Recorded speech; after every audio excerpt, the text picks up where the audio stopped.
Olá! Nesse vídeo, nós vamos discutir um tema que tem gerado muita polêmica sobre a eficácia dos antidepressivos no tratamento da depressão.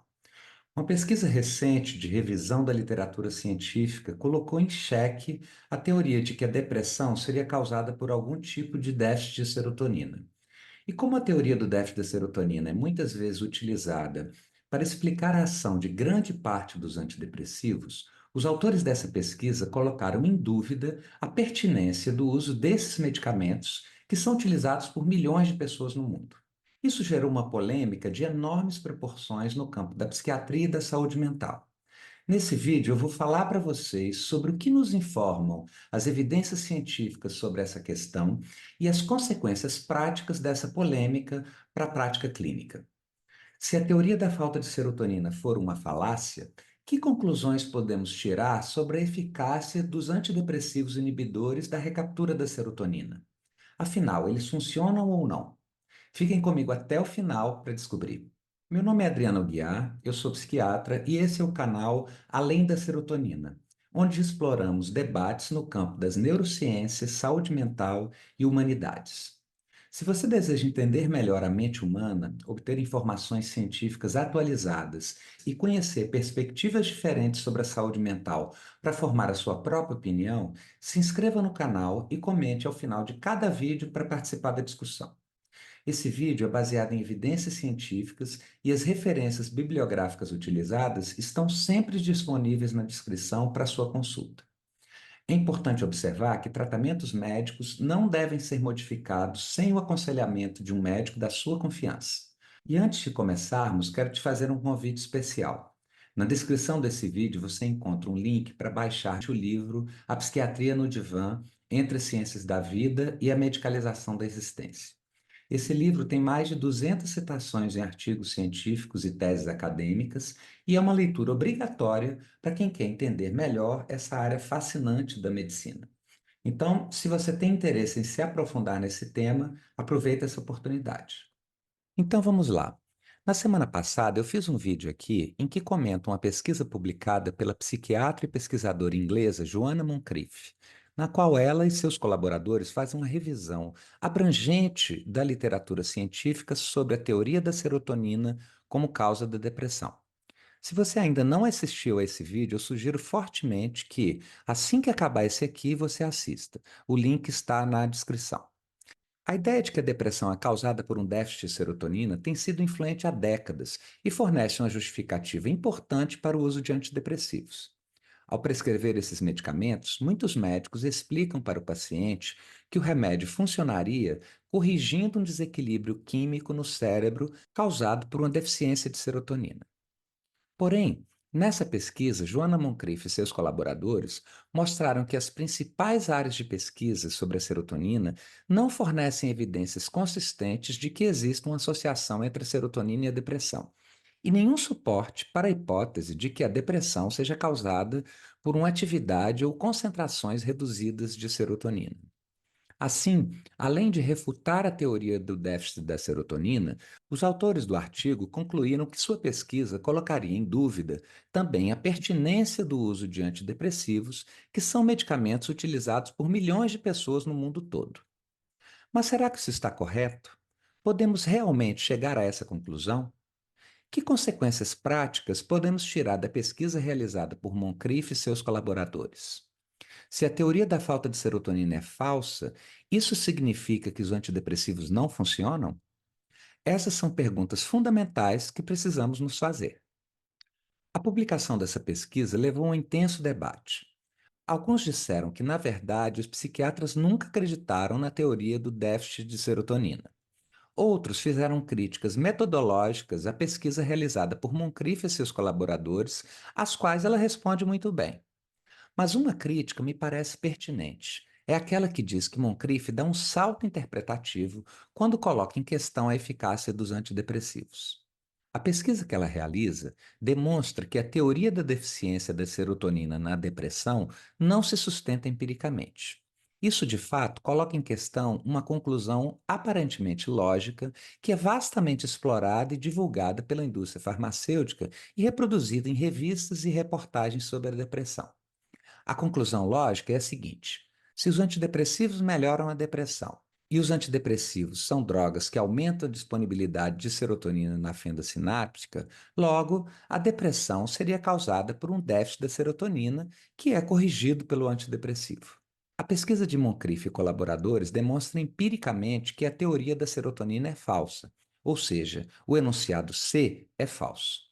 Por isso, partindo da mesma lógica, ela chega à conclusão que os resultados da sua pesquisa colocam em dúvida a pertinência do uso de antidepressivos. Partindo da lógica anterior, se C é falso, então A também é falso, quer dizer, os antidepressivos não funcionam. No entanto, me parece que nesse ponto, Moncrief extrapola os resultados da sua pesquisa, e é um salto interpretativo em sua conclusão sobre a eficácia dos antidepressivos. Por que eu digo que é um salto interpretativo?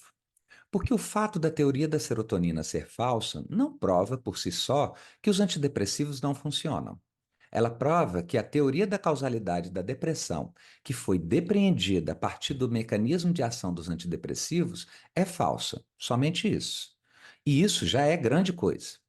Mas invalidar a teoria serotoninética da depressão não é suficiente para provar que os antidepressivos não funcionam.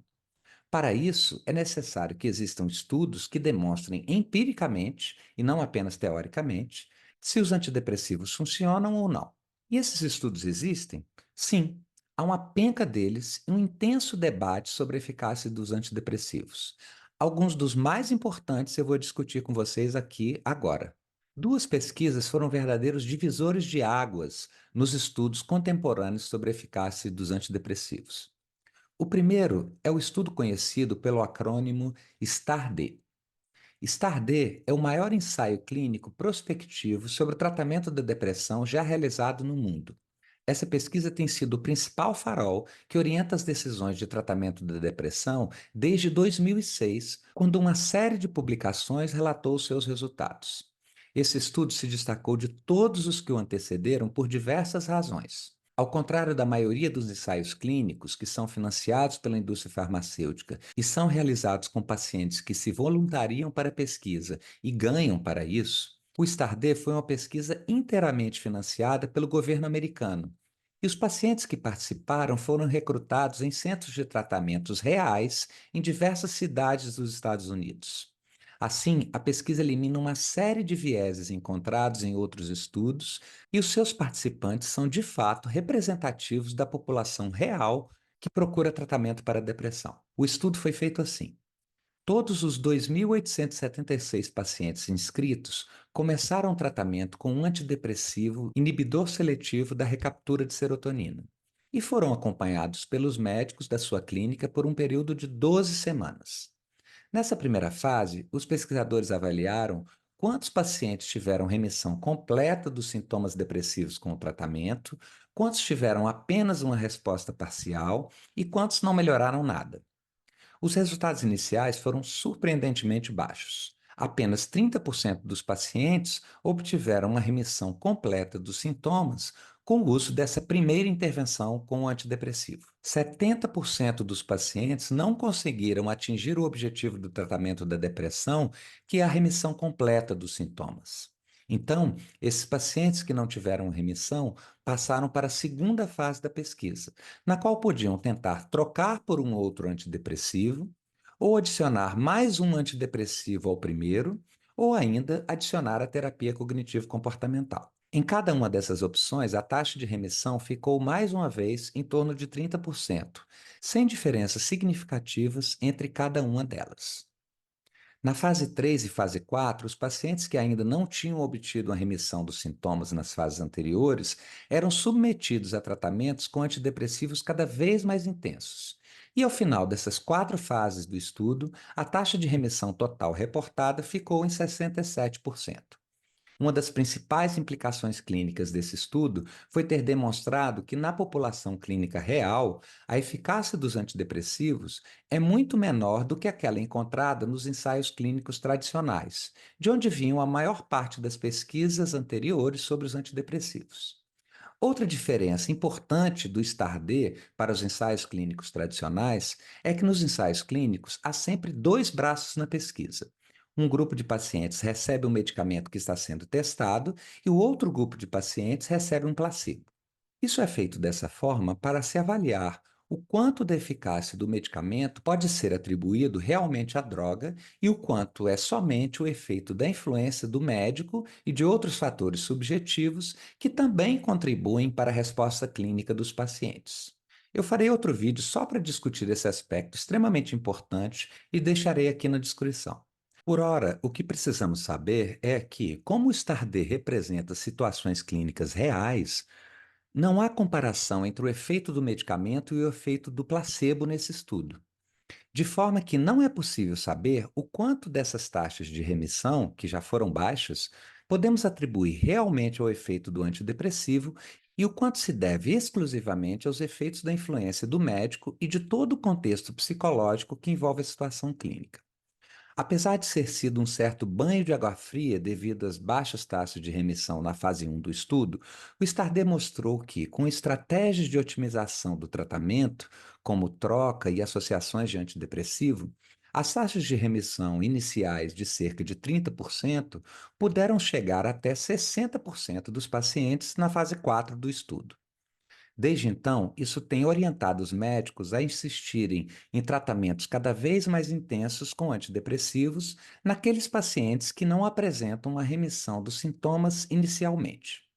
Falaremos mais sobre isso no final desse vídeo, quando comentarei uma pesquisa publicada no British Medical Journal, agora em dezembro de 2023, que revisou os dados do STAR-D e concluiu que o cenário pode ser pior ainda do que já parecia. Fiquem comigo até o final, porque essa é uma informação científica fresquinha e super importante. Mas agora, preciso falar para vocês sobre os ensaios clínicos controlados com placebo.